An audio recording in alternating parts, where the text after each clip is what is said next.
Welcome, everyone, to Partner Up with Amy Carroll.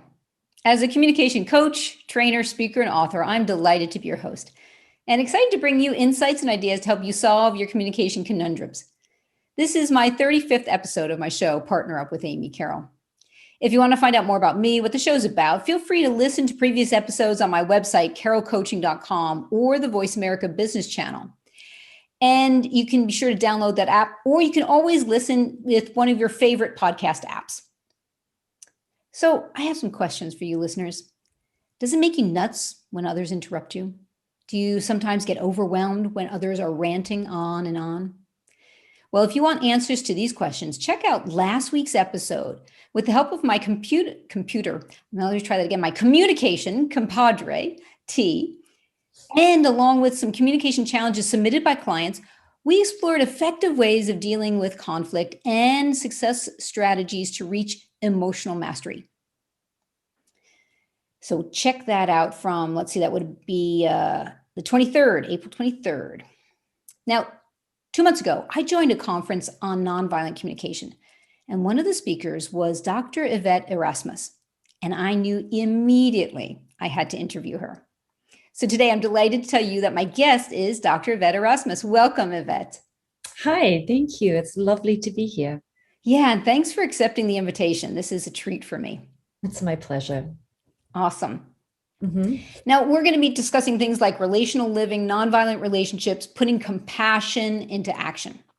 Mm-hmm.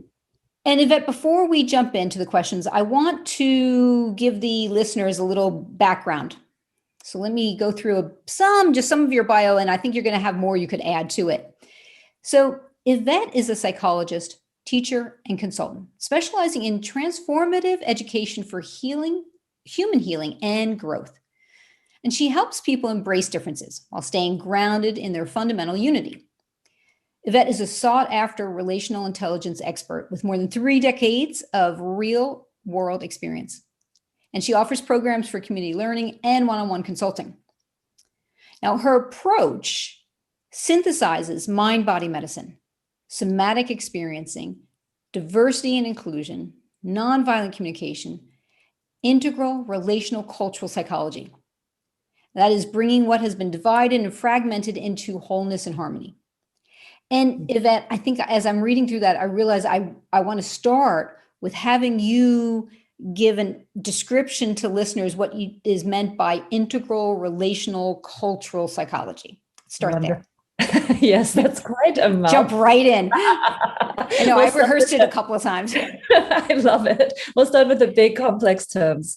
So yes, I'll try and make it as simple as possible, and then you can ask whatever you want me to dive into. Perfect. But integral theory comes from Ken Wilber's work. And his work is really about pulling together all of the various maps and frameworks and ways of framing up reality, seeing, believing, spiritual psychology, sociology, a very broad range. And he tried to come up with a little bit of a comprehensive map that gets at how everything fits. And so the integral part is really about having this view that every treatment program that we have, every way of working with the human change, growth, learning process probably has an appropriate application. And really our job is to be discerning when we use which tools. Okay, so that's the integral piece. A lot of the training, when I was getting trained, there was often a question like, which approach fits you? And it always felt like you had to say, I'm a CBT psychologist, or I'm a ACT, or there are all of these acronyms, or I do this, or I do that. And none of that really. I do the ABCs and the 1, 2, 3s. That's right. Exactly. And even, when I do work with consulting with groups and in businesses, every group of people has a different culture. This is where the relational cultural piece comes in. When you get a group of people together, you're sort of tuning into what are the fundamental assumptions that this group of people is holding, which pieces are underneath the surface, which pieces are explicit, which pieces are implicit. And then you're working with the relationships in the room. And so that's the relational piece, because ultimately, at least what I find in my focus is that most conflicts are relational issues. and they're based in a cultural context. And it's not about coming in with one template or one way of seeing and trying to get that group or those people or the person to fit your way of perceiving. It's really about drawing on a wide range of ways of working and having and pulling from the things that are going to work for those relationships and those cultures. So that how's that as a beginning?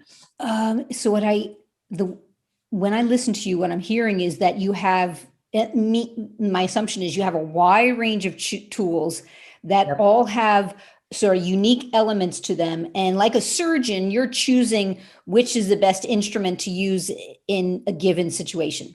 Exactly. And then the relational cultural piece, the only other piece that I will add that feels important about that piece is that I do very much work from the assumption that collaboration is better than domination, that finding ways of being co-creative together is better than using force and violence.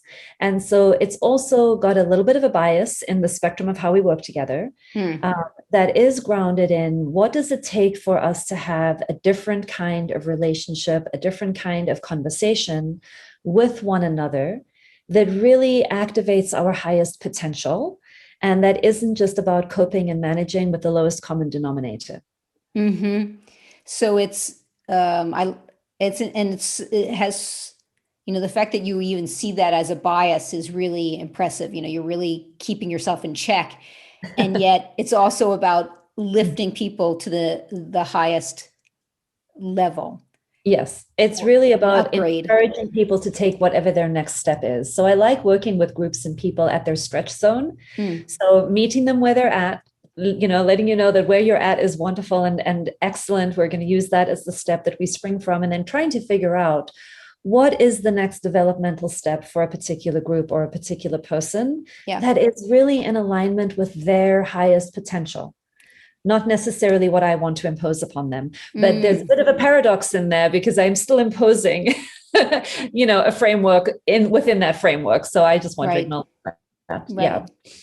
And something you said earlier about that it's often relational, the conflicts, the problems, the challenges we have. And that is a bias or an opinion I also share with you. Yeah. Now, as I mentioned earlier at the start of this conversation, I met you through this conference of nonviolent communication, and I understand that your work integrates nonviolent communication. Can you describe what that is for our listeners?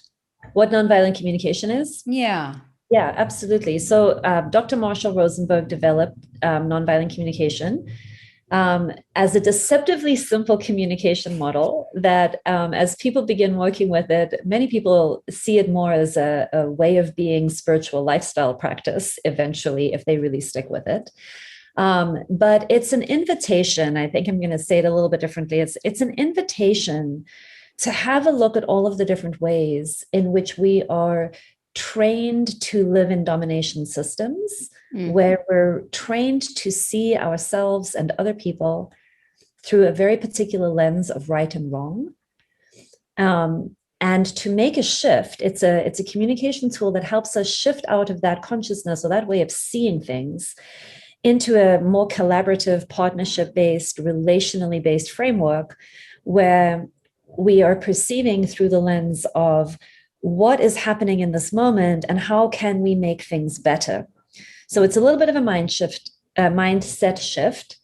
And the reason, Marshall made it a communication model where he just talks about 4 key distinctions, and it's an attention practice.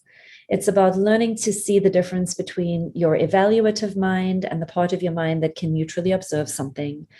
It's about training yourself to really understand the difference between when you're thinking about something and when you're feeling into something so that you can become ambidextrous in those two realms.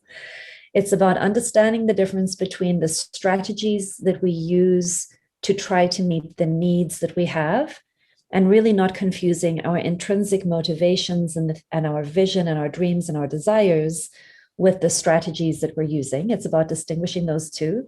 Do you have an example? Sure. Of a strategy and a need. Yeah. The easiest ones are really biological. So, for example, if my body is needing food or fuel, it's running low on fuel, it'll generate the feeling of hunger. And then I have lots of strategies, many ways that I could meet my need for fuel. And so then there's all kinds of preferences and choices in terms of whether I want to go for an organic salad, or I want to go for steak and potatoes, or I want to go for, lasagna, many choices in terms of my strategy for meeting my need for fuel.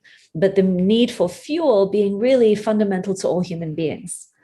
And so one of the nice things about this communication model is that it helps us find the points of shared humanity.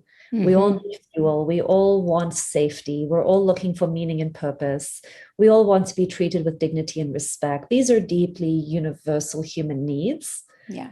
And many conflicts that we have happen at the strategy level, not the need level. And so that's a distinction that can be really helpful for individuals and groups to begin tuning into. And then the last one is just the difference between making a demand, getting into power struggles with people by saying you have to, not you should, and learning how to make present moment, doable, forward-moving requests where you're inviting people into a different kind of co-creative, collaborative problem solving. And so those are really the 8 areas we work with, and we think about it as both our language and our attitude. Yeah. And we play from there. I like how you say that, both language and attitude. And the great thing is about, you can get it wrong, the language wrong. And if your attitude has positive intent, that sometimes is, I can see why that's really important. Or you can get the language right. And if you're, no, we really say that. You can get the language right, though if your attitude is wrong, can be highly manipulative or. Yes, exactly. Exactly. In fact, clean. I think most people are aware that most of our communication is from our way of being, not necessarily the words we're choosing. Yeah. But the words we're choosing can be a really helpful, concrete tool to help people begin to see their own way of being, which is often really unconscious. We're not aware of the way of being, and language gives us a really concrete gateway to build some self-awareness and to see more clearly what's coming across and what energies are running in us and, what attitudes are running. So they mutually influence each other. Mm-hmm. And so along with NVC, what are some other frameworks that you integrate into your work? Well, I use a lot of integral theory, and I use a lot of somatic experiencing. So integral theory helps give us a map of how we can look at things.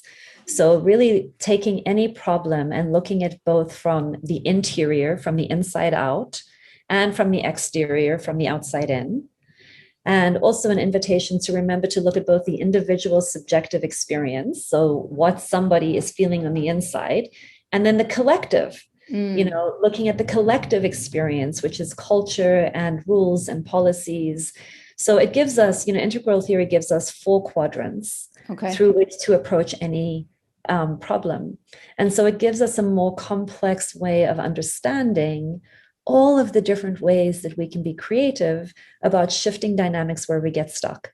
Yeah. And so my focus really is the individual interior. I like working with the inside of people and helping them figure out their own psychology, their own programming, their own cultural training, their own triggers, their own nervous system. That's really where I enjoy working. But there are at least 3 other quadrants through which we could understand what a solution to a problem might look like. And we just get more robust solutions when we can look through multiple frames. I also suspect that the internal perspective can have aha moments when you look from one of these other 3 perspectives. Exactly. And I love it when we can get to much more self-compassion and compassion for other people. So when we understand that we were raised embedded in cultures and in societal institutional systems, we can, offer ourselves a lot more compassion about why we may have internalized certain ways of seeing and being. And when we can see them as just things that have happened to us, that we've absorbed, that we were embedded in, and as we wake up to that, as we see it, we get these opportunities for creative choicefulness, and we can become far more active agents in the kinds of cultures that we want to create moving forward. And I find that work really, really inspiring and really exciting. That, I grew up moving all around the world. I've lived in so many different cultures. And go ahead, give the listeners a little bit of background, because you have a fascinating Sure. So I was born in story. South Africa. Yep. I was born in South Africa to a heavily divided family, culturally and politically divided family. And then I grew up in Malawi. I grew up in Germany. I went to high school in LA. Then I was in Minnesota. I went to the University of Minnesota Twin Cities. And then I lived in Egypt for 5 years. And I was in the United Kingdom for 5 years. And then I was in Tucson, Arizona for a while. And then I lived in Bali and Indonesia for a while. And then I came back to Minneapolis. But in all of that traveling, every culture has an upside and a downside. Sometimes people are like, but this is cultural and therefore it's sacred and you can't touch it because it's a cultural artifact. And I've often found that a little bit problematic, because every cultural artifact is not inherently good or bad. We do want to be thinking together about what is working for human beings and what isn't. And there are different things that different cultures sort of quote unquote get right, depending on what we mean by those words. Those are loaded and difficult words. We could unpack them. But what really helps human beings survive and thrive in peace together, without requiring everybody to become a cookie cutter version of one another. Yeah. How do we include a rich range of diversity and ways of seeing and being and still live together with enjoyment of this enrichment that we have available to us? Mm-hmm. And our history has really set us up to see difference as threatening and bad and wrong. Not only our history, our biology also has us set up to do that. And so there's a lot of evolution possible, I think. Hold on a second. You said something interesting. Our biology sets us up to see things as right or wrong. Did I get that? As right and wrong, and also to see difference as threatening. Mm-hmm. Yes. Yeah. Yes. Yeah. We get stressed out when things are not as predicted. Mm-hmm. That we do have this sort of innate sense of having a little fear reaction coming up when something surprising or shocking or unexpected happens. And part of, at least the way I see it, part of becoming a mature, grown adult is also about developing so much self-trust that difference and unpredictability and novelty is actually fun and sought out.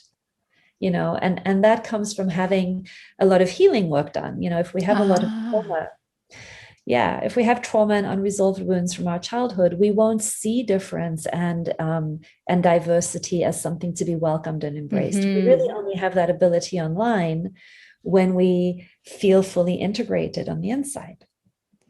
Wow, that's fascinating. Mm-hmm. I want to switch gears slightly and ask you a bit about this thing you call reflective listening. Yes. As a way to bring focus to underlying needs of either, I guess, the other person.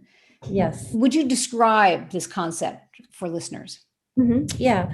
So there's two concepts in there. One is, if we're practicing nonviolent communication or compassionate communication, one of the practices there is helping people become more aware of and connected to their feelings and their needs.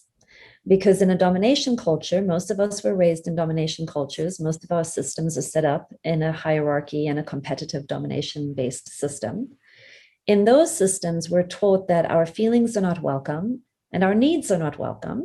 We need to template ourselves to meet the needs and the agenda of some external system. And so if we're going to bring compassion back online and we're going to bring a full human being back online, then we want to help ourselves and one another bring our feelings back online and our needs back online. So what will often happen is I'll tell you, the problem is that you're really selfish. This is why we have all of this conflict in our team, because you're selfish and you only think about yourself. Now, when we're practicing reflective listening through a compassionate communication lens, we're not hearing that judgment and getting reactive to it, because this is the source of most conflicts. We're actually listening for what feelings are alive for this person and what is their deep need underneath this statement. And then I might be listening for, it sounds like maybe you're feeling, I don't know, frustrated and irritated because you really want to be considered. You want your needs and your interests to be included in our final solution. If I can do that move in the workplace, I'm going to develop much more cohesion and togetherness more quickly than if I begin defending myself against your accusation that I'm selfish. Yeah. So it's a move that helps us get unhooked, and also reflecting back for a different kind of understanding so that we can begin transforming all of these scripted out, stuck dynamics that have us behaving like puppets on strings. And when someone, so it's really fascinating. Many years ago, I had someone very close to me say, Amy, you are so selfish. And it was like a knife through my heart. Fast forward 5 years later, another close friend, interestingly, said, Amy, you're so selfish. And it was delivered with a lot of anger. And I remember that I was authentically like, wow, tell me more. What a beautiful move. I love that. I know. I was amazed. It was, to me, it was a really great marker of my own healing and progress that I, 5 years before it touched me so deeply, and it was so hard to not take it personally. And then over that period of time, the work I did was allowed me to, still someone very important to me saying this to me, and me being able to stay present to that person and wanting to know more. What was that work that you did that helped you be resourced in that way? I was doing nonviolent communication by then, and I was working on this personal model that I use with people of predator-prey partner, and partner as I maintain high respect for myself, high respect for the other. And, that's the external packaging. And then the internal part thinking is, what am I thinking? What am I feeling? What am I telling myself that's either helping me to stay partner or pulling me out of partner? So it was, and other courses that I did some, I can't think of the name of it right now. Byron Katie, that was something I did, I found very helpful. So it was a contribution of multiple different programs and approaches that helped that healing. That's awesome. Though I want to play devil's advocate for a moment. Yeah. What if someone says something to me and I do feel that wound? Yeah. And I've trained myself that I can still respond in this compassionate, kind way, even if personally, internally, I'm taking it, it's landing and it's difficult to receive. Is that still, what's your opinion in that moment? Well, I think that happens all the time.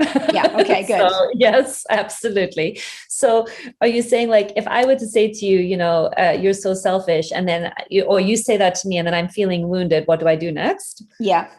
Okay. So one of the pieces is whenever somebody is giving me quote unquote constructive feedback and I'm getting hooked by it, it means I'm taking it personally, right? I'm buying into the belief that there's something wrong with me. So one of the first steps that I can take is to remind myself that I am of my own goodness, that whatever this thing is that I did, that this person is evaluating as selfish, was an attempt that I had to meet a need. And maybe it didn't work.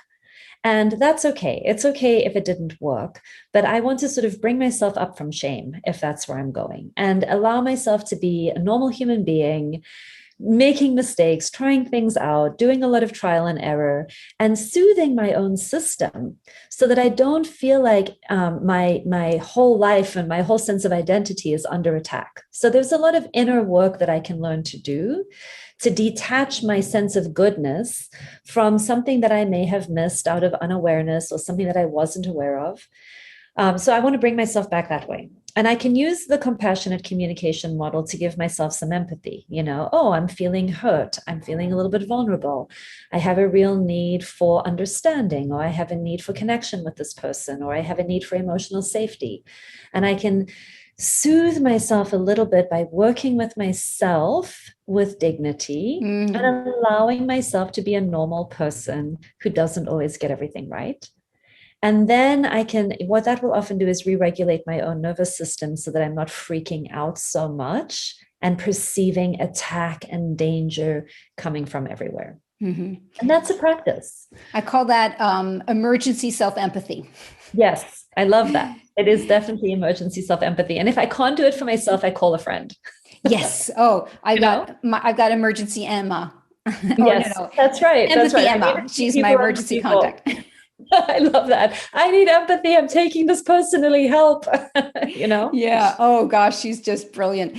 And so what I'm hearing, it's reassuring, is that it's not inauthentic, and you can still be effective even when you're taking something personally and it's hard and it's uncomfortable. Yeah, absolutely. I mean, I still get hooked all the time. The only difference is I have a compassionate observer self who can help me out when I get hooked. Yeah. So it's really about working with that part of us that will always be there, that gets reactive. It's about relating to that part of ourselves differently. Yeah. More compassion. So Yvette, when we come back from break, I want to ask you about this. You have a powerful question that you often ask yourself before making a request to another person. So when we come back from break, I want to dive into that because I think the listener is going to be very curious to hear more about that. Lovely. Listeners, you can connect with Yvette and find out more about her through her YouTube, Facebook, Instagram, or go directly to her website. And I'm going to spell out her website. It's her full name, YvetteErasmus.com. That's YvetteErasmus.com. So when we come back from break, we're going to talk more about that important question on self-reflection. Stay tuned. You're listening to Partner Up with Amy Carroll on the Voice America Business Channel. Welcome back. My guest today is Dr. Yvette Erasmus. We've been discussing nonviolent communication, and we're going to be jumping now into more topics around control versus connection and empathic versus non-empathic responses. So, Yvette, this question I was setting up before the break is, you say that when you're about to talk to someone, you will often, someone you want to make a request to, you'll often check with yourself, am I seeking to control or to connect? Right. So powerful. Please jump in and give us more of your thoughts on that. Absolutely. So this is a really key distinction in terms of checking in with my own intention before I open my mouth. Because sometimes somebody will say something and I'll get triggered and stimulated, and I'll start thinking through the frame of like, there is something wrong with what they did, or there's something wrong with me. And I'll get stuck in this wrongness thinking, and my stress response system is going to get activated. And my default reaction will be to try to get control over something in the situation. And if I want to get control over something in the situation, I want to change your opinion of me, or I want to change how you're doing something, I'm likely to come into that interaction with a lot of judgment, a lot of criticism, my evaluations. I'm going to be insistent on my preferred strategies. I'm going to use coercive, manipulative techniques to try and get you to be different, feel different, see different, think different. And the more you experience me coming from a control-based frame, the more defensive you're going to feel on the other end, and the more resistance we're going to have in our relating to one another. Yep. And we're going to end up in power struggles. Okay. And when we end up in power struggles, a lot of this is implicit. We don't know this is happening. But in a power struggle, there's an escalation of force. There's an escalation of judgment. And we get very, very cognitive. And we lose sight of one another's humanity. Yeah. We lose sight. We get more and more out of touch with ourselves and more out of touch with the other person. And then this is where we get just a huge escalation of polarization and conflict. And it begins with this intention at the very beginning. If my intention is to exert control, it is a very predictable set of relational outcomes that we're going to see in how people then maneuver. And if I can catch myself at the beginning, making a conscious intention to first connect with myself and the other people in the room as humans, if I can make a commitment to connection before I move into correction, or I can make a commitment to empathy before I move into education, I'm going to get much, much better outcomes. Yeah. It's going to work better for more people. And when I move into a connection frame, I'm just paying attention. I'm training my attention to privilege different kinds of information that's in the room at the outset. I'm tuning into what's actually happening in the room. I'm tuning into the present moment.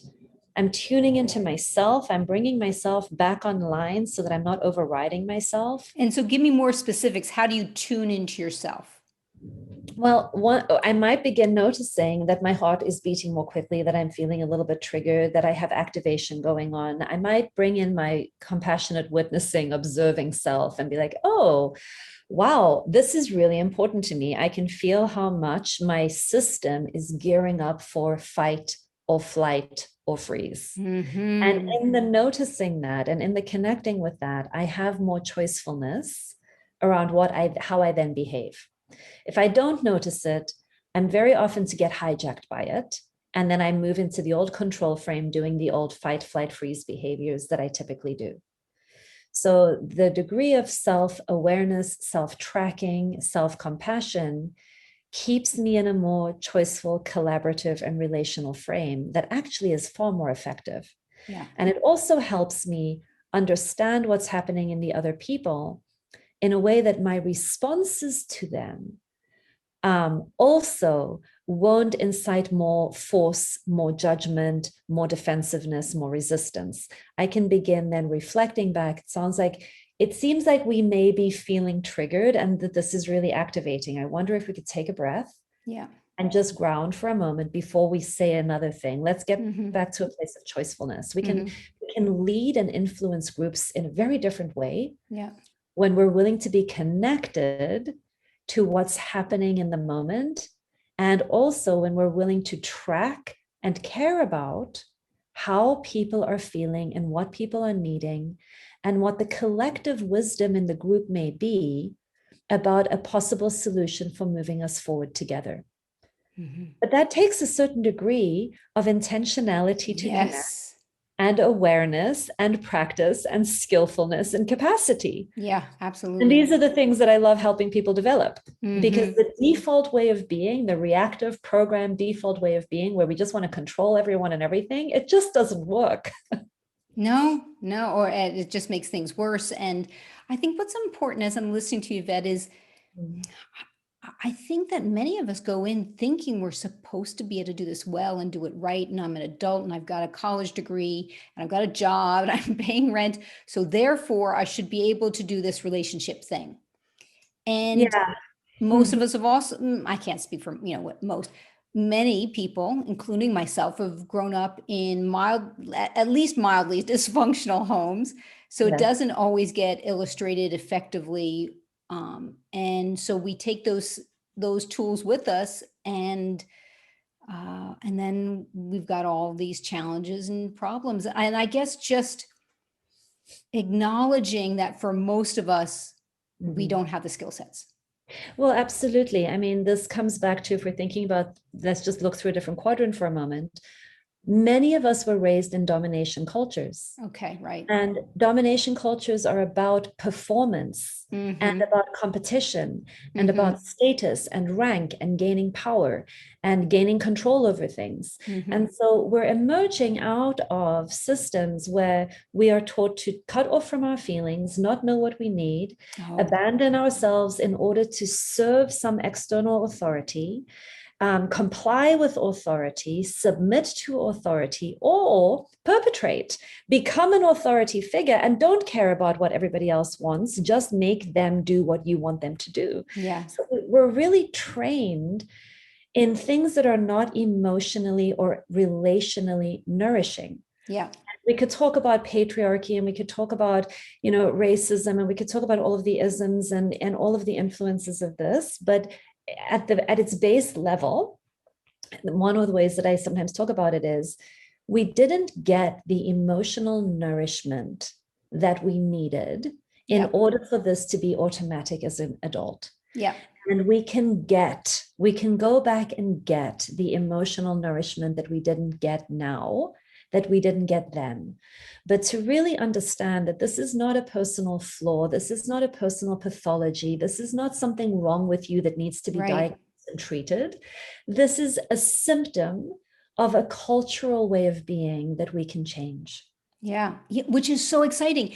And I've seen it myself, and what was interesting in my development, because I didn't have this model of predator-prey partner at the time during the beginning of my self-development and healing process, I was shooting in the dark.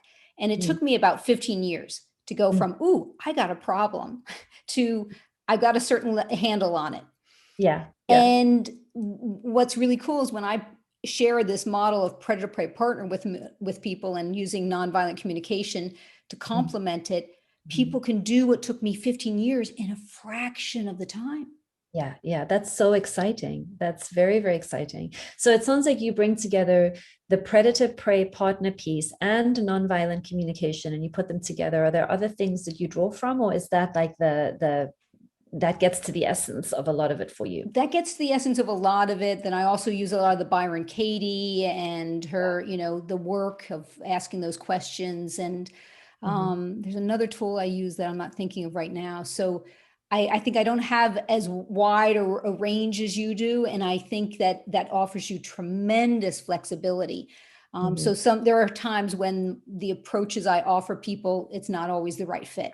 Yeah. Complex isn't always better. I sometimes find like if we can get to the essence of making it really simple and neutral and concrete and actionable, I'm really looking for like the most simple and practical way that things can be explained, because sometimes we can get very stuck in all of the complexities and nuances and theories, and it's not practically helpful.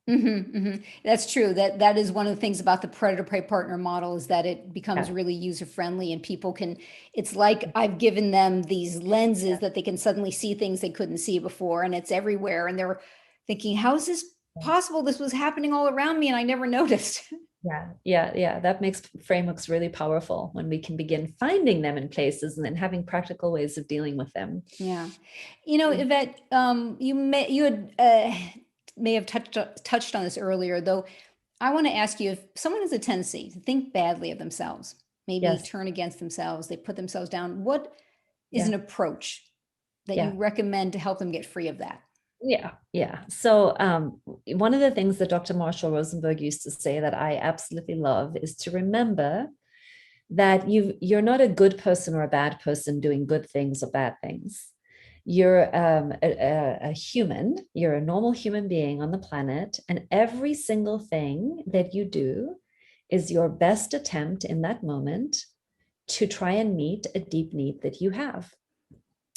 And when you can begin reframing what you're doing in the world, if you can approach yourself with that consciousness that all I'm trying to do is the best that I have available in this moment to meet my needs, and I can begin bringing an awareness of my needs back online, because a lot of us don't even know what we're needing half the time because we weren't trained to pay attention to that. So when I begin thinking to myself, what is it that what was I needing that I was trying to get met? Was I needing more empathy? And so I was, demanding it from someone, or maybe I had a deep need to be seen and heard for who I am. And so I began yelling, like maybe my strategy for yelling to turn up the volume louder and louder and louder to make you hear me. I can begin seeing how the strategy I'm using, yelling, isn't actually meeting the need that I have to be heard. And if I can really ground myself in my deep, deep desire to be heard and see the goodness and the validity of that, I can start aligning new strategies that actually work. It's never worked in my teams and the people that I work with, that the more I yell, the better they hear. In fact, it seems to go the other way, I know. It's weird, right? Yeah. So the biggest piece for me is really honoring the deep need that I'm trying to meet and getting very detached from, non-attached to, oh, I was trained to do this really ineffective thing. Like my default programming gave me these ineffective strategies and I can change those. That's not who I am.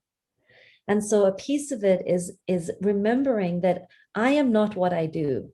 The things I do are the things that I learned from my culture, and my culture has a downside. And I can learn better things that are in more alignment with who I actually am, with what's actually in my heart, with what I'm actually trying to do. And then I can show up in ways that are actually much more in alignment with my deep intentions. A lot of the pain that I have is when I find myself behaving in ways that are not a reflection of what's actually in my heart. Yes. Yeah. It's the exact opposite. Yeah. I'm realizing that it would probably be great for listeners if they want to have that list of feelings and needs, because they're probably listening going, well, how do I identify my feelings and needs? And we have a cheat sheet, people. So listeners, you can go check it out on my website, go to resources for you, and you can download the list of feelings and needs that I received from Nonviolent Communication Resources. What I do, Yvette, is whenever I'm working with a client on using NVC, I say, okay, print 3 copies. Yep. One for your home, or one for your office, one for your car, one for the bag that you carry from place to place. Yeah. And maybe one day when you go back to your offices, for your office, laminate them and just, get really good and like learning a vocabulary list. And because it takes time. It's like learning a new language. I mean, totally. I know when I first began working with what I think of now as needs consciousness, I mean, I always had my feelings online. I know that's not true for everybody, but feelings were easy for me. It was the needs that I really had a hard time with. And I often needed to just pick up my sheet and scan through them to remember. It's easier to recognize it on paper than to generate it myself. And, now that I've been doing this for years and years, it's really instantly available. So, just as a signal for hope for people, like this will become a very natural way of thinking and perceiving and speaking.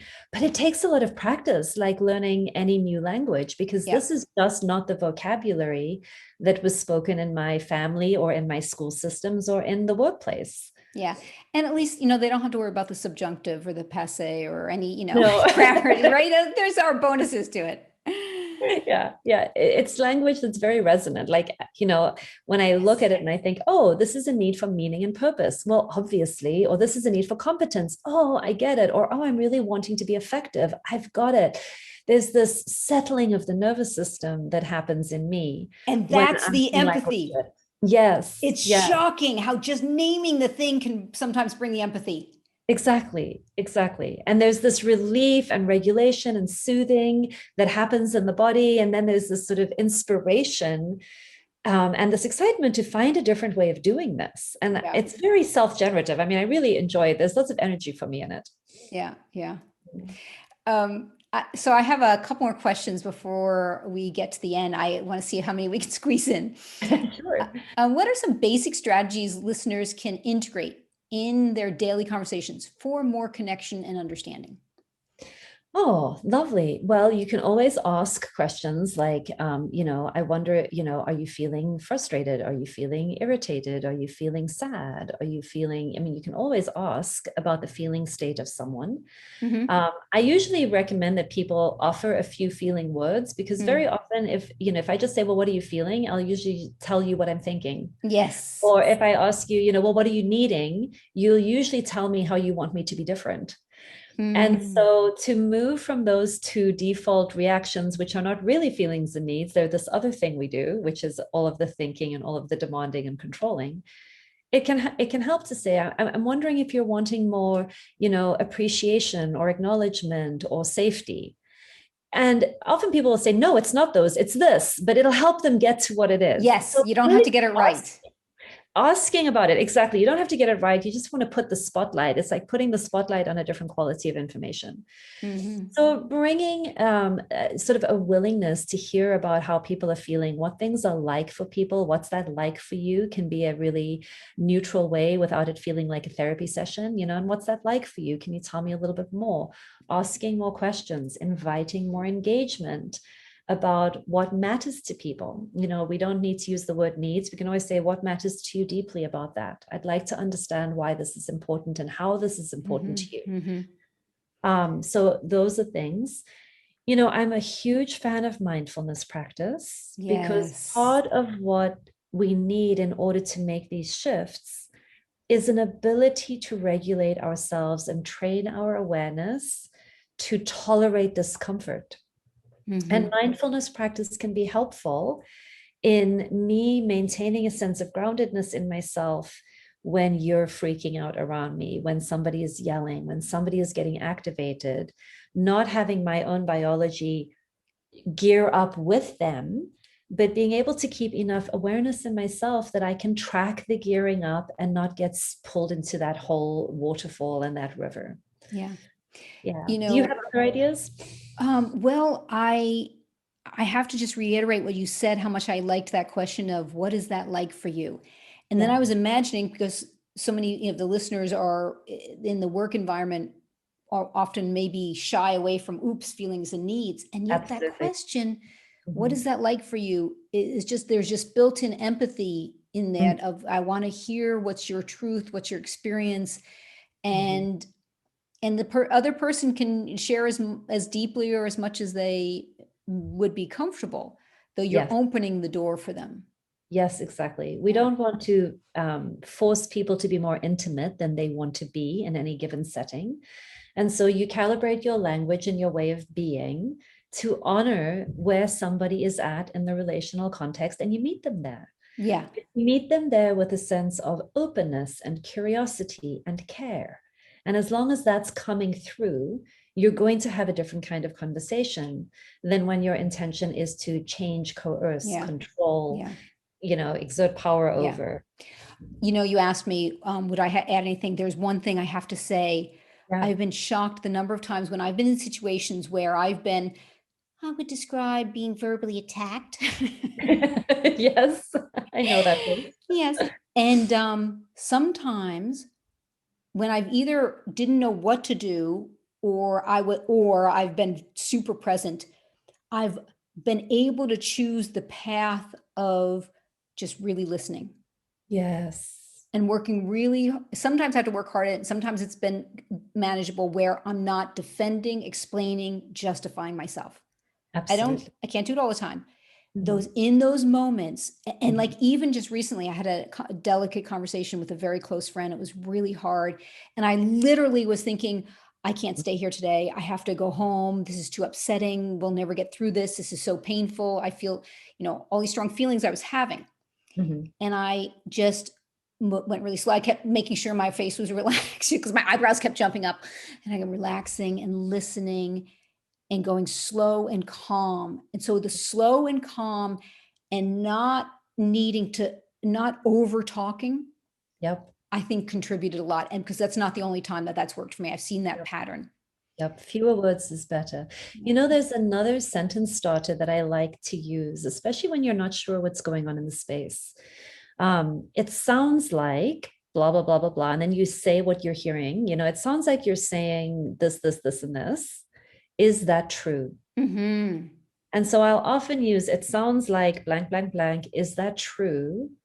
As a way of just trying to orient myself, because sometimes people will say things very indirectly. Here in the Midwest, people tend to be very passive aggressive. And so it comes from wanting to be nice, but also being angry and not feeling permission to talk about the anger. Yes. And so one of the ways that you can get more authentic data into a space is to say, so it sounds like maybe you're having some mixed feelings. On the one hand, you want me to blah, blah, blah. On the other hand, maybe this and this is going on. Is that true?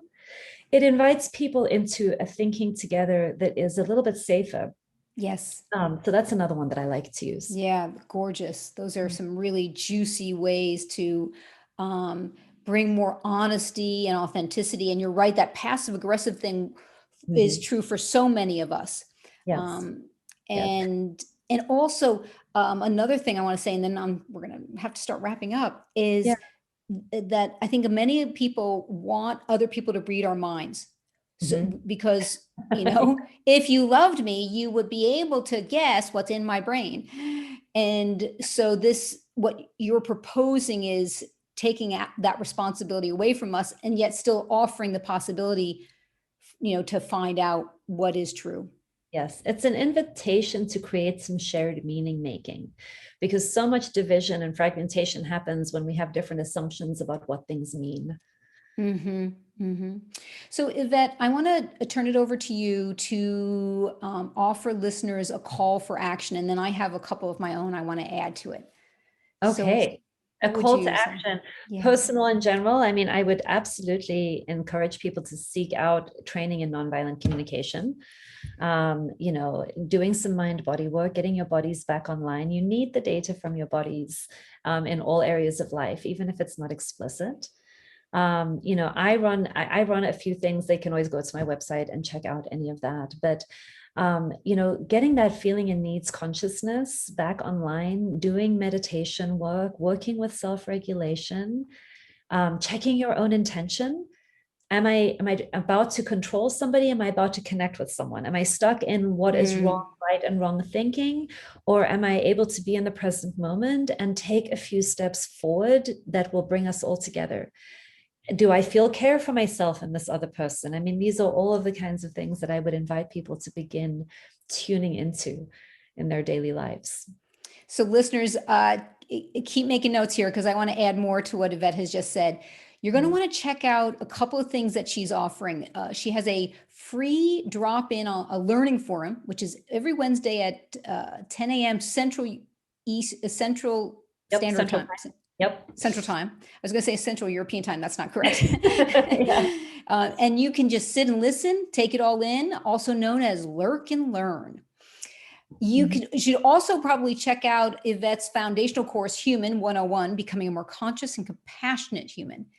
And this course gives you a new roadmap and practical tools for navigating human dynamics with clarity, compassion, and confidence. That just sounds so rich. And before I say my third call for action, because you also have a parenting course for the inner child and the outer child, is that right? Yes. In May, we're going to start a live parenting course. It's just 6 weeks long, but we'll be talking about reparenting parts of ourselves, like the children that didn't get the emotional nourishment that they needed, and also how you can work more effectively with power in your own parenting of your children. Beautiful. And then I think Yvette also offers is going to be offering a course on setting boundaries. So listeners, check out her website. That's YvetteErasmus.com. YvetteErasmus.com. Now, my third call for action, send me your communication conundrums, clashes, challenges, mishaps, blunders, successes. I'll read them and discuss them on future shows. And be sure to check, switch on, tune in, listen up, be inspired, because next week I'm going to be interviewing Scott Tilleman, who is an FBI trained hostage negotiator. That's May 7th. And lastly, if you're ready to take your superhero partner powers into the next decade, join me for my online leadership presence course. You can check it out on my website, carrollcoaching.com. That's 2 R's and 2 L's. And you can also connect with me on my social media channels, Amy Carroll Coaching. Now, if you have more energy, I'm going to be hopping over to Facebook Live 5 minutes past the hour for a short chat on today's show. So Yvette, thank you so much. It's been a wonderful conversation. Such a pleasure. Thank you. And thank you, listeners. You've been listening to Partner Up with Amy Carroll on the Voice America Business Channel. Happy partnering, everyone.